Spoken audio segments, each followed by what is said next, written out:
Okay, we're making a video, so we did a good job at the beginning of this video of like documenting what we were doing. To recap on some of the things that we have done so far, we did this window right here.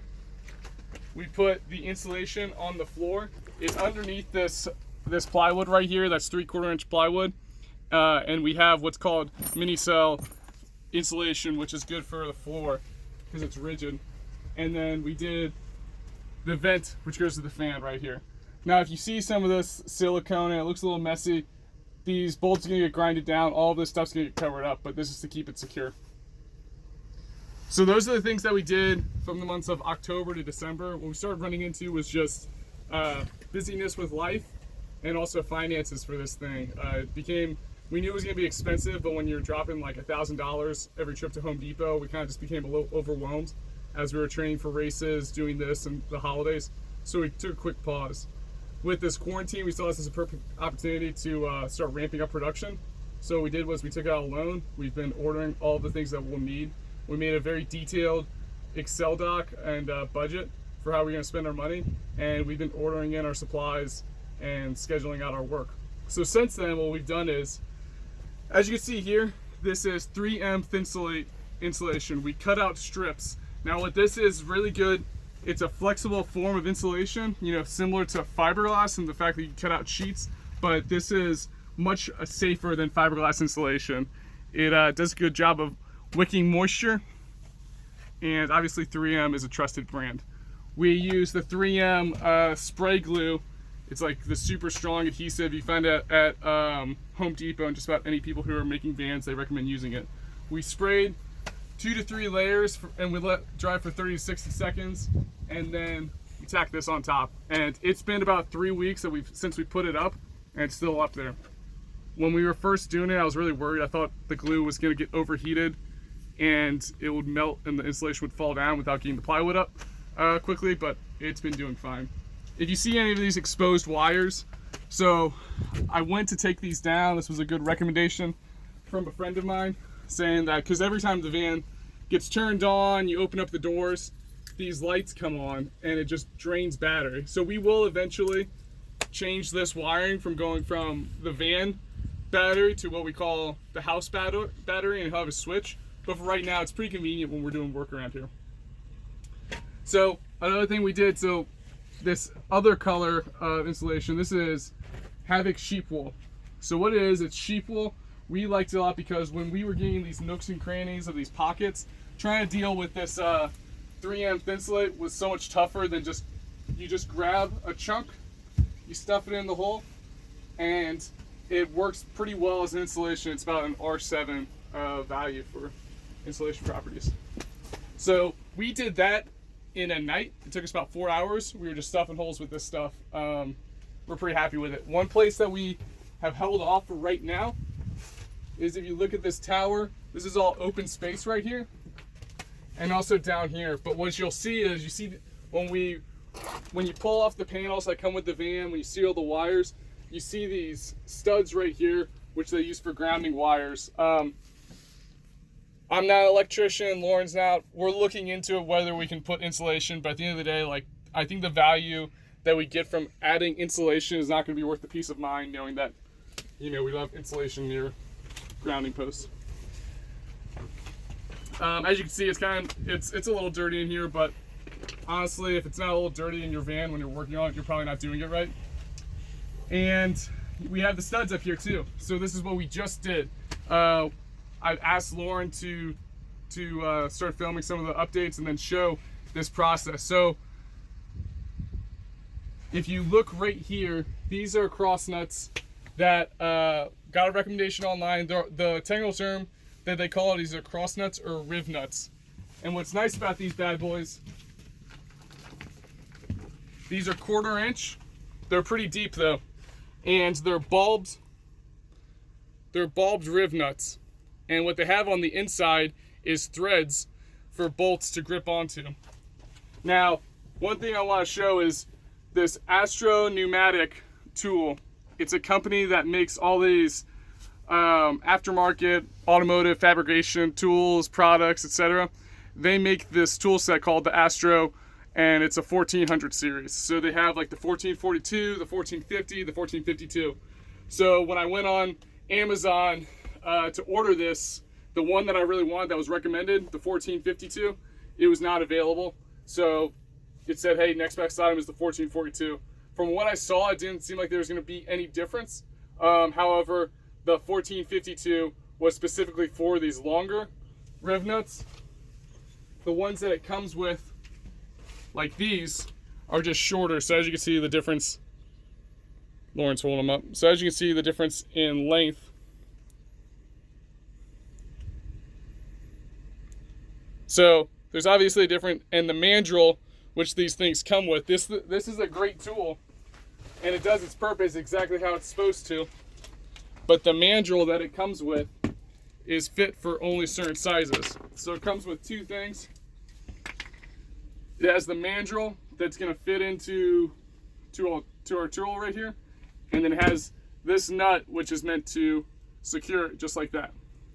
When I put the appropriate size mandrel on this tool, it doesn't fit. It doesn't get far enough in to grip the threads, and it's just, you can't use it. Going on, looking into it, it's going to take another 3 weeks or so to get this tool sent out to the right tool sent out to us. And this was a pretty major step in our production, so I didn't want to wait that 3 weeks. So I basically tinkered around with it and found a way to make it work. So what's going to happen is once you put pressure, this thing is going to compress, and these pre-machined flanges are going to spread out to make a T shape or a cross behind the sheet metal. Now obviously, how I mentioned, you need the certain size mandrel. All I did was I took this nut out of the equation. So now you have to be a little bit steadier on the way that you're pressing it. The only thing that I really did was kept it secure in its position and made it so you didn't really have to, there wasn't a lot of human error on if I pull this right bar down faster than the left bar. So the only difference that I had to do was be very conscious about the way I do when I utilize this tool. So to give an example, you pop it right in. I put a little bit of pressure with my hand. You can use a hammer if it bothers the palm of your hand. And I'm watching to make sure that this securing device right here, that it's flush with the sheet metal, because what you don't want is for there to be a gap, because then you have a nut that is just going to spin when you try to secure it. And then I'm putting pressure, and as I'm pulling on it, it just compressed behind the wall. And what I did was I did it on these open-ended ones when I was first practicing, because I could feel back there. I could feel that, okay, it's secured back there, it's spread out. There's some good YouTube videos that show exactly what's going on behind the scenes. But that makes it so that it is... You saying pull it? So, as you can see, it's secure in there. You have a bolt that is going to secure, and that thing is in there strong. What's convenient is we've had to do this a couple times with when we put up these studs. This is a sheet metal screw. So you plot the hole, the pilot hole, you put the sheet metal screw, and it grips in there very secure. But now I have a hole that's behind the scenes that could easily rust, and it when I go to take this board down, it's possible I can't secure into that hole again.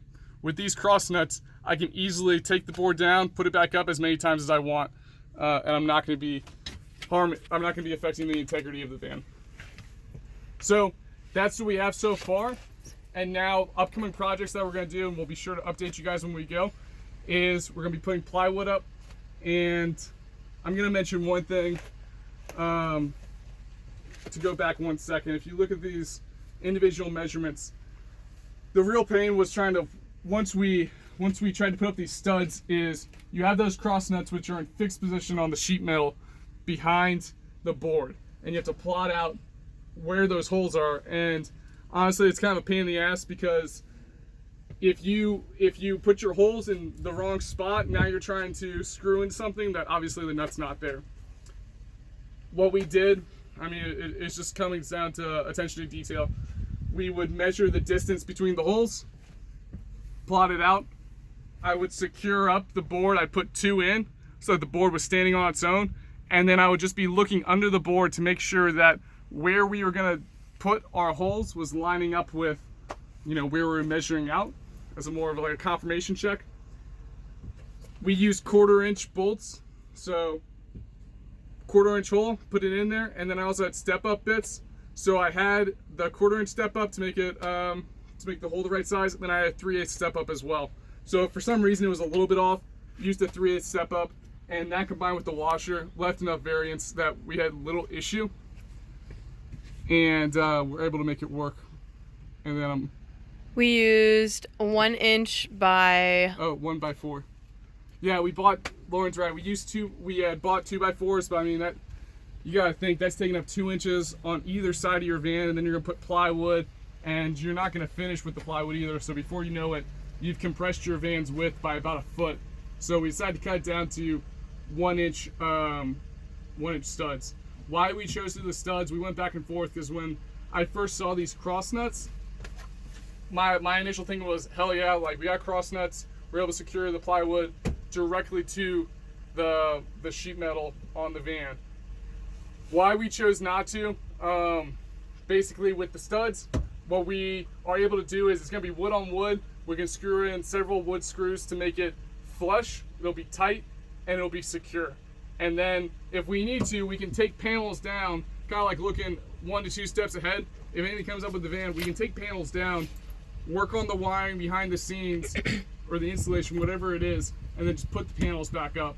I felt like if we put plywood straight onto the cross nuts, we were kind of painting ourselves into the corner for repairs, and it would also, the squeaking of the wood on the metal, and basically just wouldn't be as secure as having the studs available. The other thing is we do plan on hanging cabinets up all the way along and using the studs to support our bed. Yeah.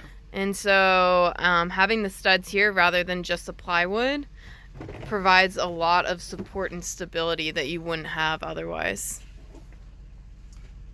And then our third little helper right here, Scout, has been assisting us throughout the entire build process. Scout, you want to say hi? He's all tuckered out from a day of hard work. But thanks for tuning in. We'll make sure to post more updates as we see them. And the last thing is why we were posting this video. We realized that, or why we have these resources that we're posting online, we realized that we're not experts. You know, like I have a little bit of stuff that I learned just from at home. Lauren is an engineer. I'm an engineer. Scout is a German Shepherd Pit Bull mix. But we saw all these things, and there's great resources online. But I think to the naive person, sometimes it's hard to tell what's real and what's facts. Like when I looked up these when I looked up these Rivnuts, I'm seeing van life people who are just like hammering in. They're like, see, and now it's secure. And you just get these type of these unofficial sources, and sometimes they're good, and sometimes they're very much like incorrect. So we're doing our best to just kind of show you what we did, what worked for us, and keep you guys tuned.